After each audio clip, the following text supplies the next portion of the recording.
Today we're going to be turning our eyes toward the moon and learning more about what causes the moon phases. But before we check out the moon phases, let's take a look at where the space station is compared to where we are on Earth and where the moon and the sun are. On Earth, you're only about 250 miles below the station. The moon, however, is located 238,855 miles on average from Earth. You could fit 30 Earths in that distance.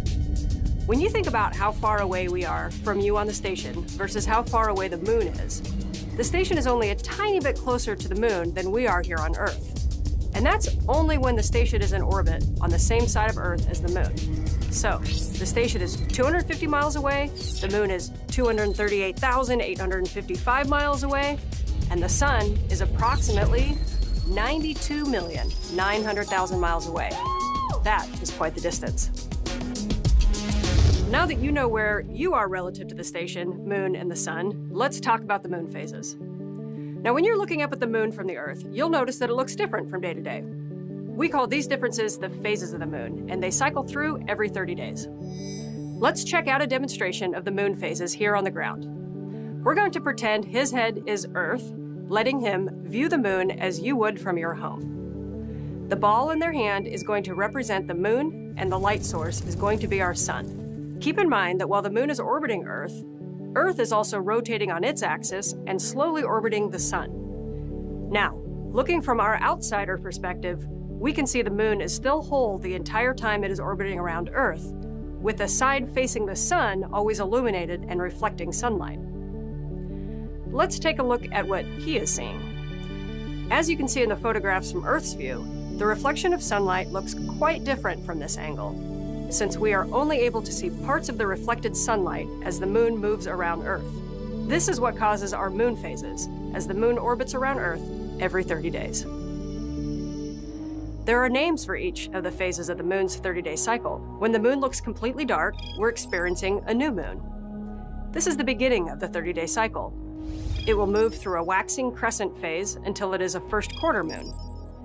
From here, we will see a waxing gibbous until the moon appears fully illuminated. You might have heard this phase before. This is what we call a full moon. After this phase, the moon will go from a waning gibbous phase into a third quarter moon. After the third quarter moon, it will become a waning crescent until it returns to a new moon.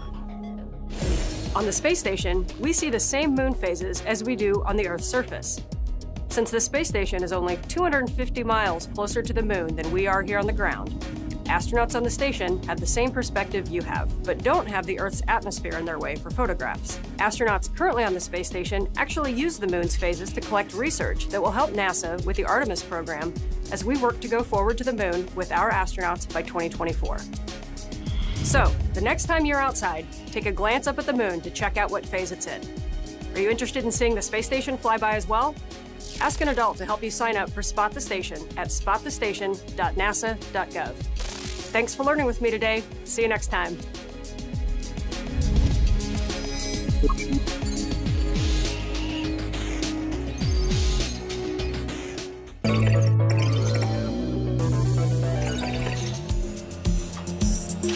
Hey there, I'm NASA astronaut Ricky Arnold. Welcome aboard the International Space Station.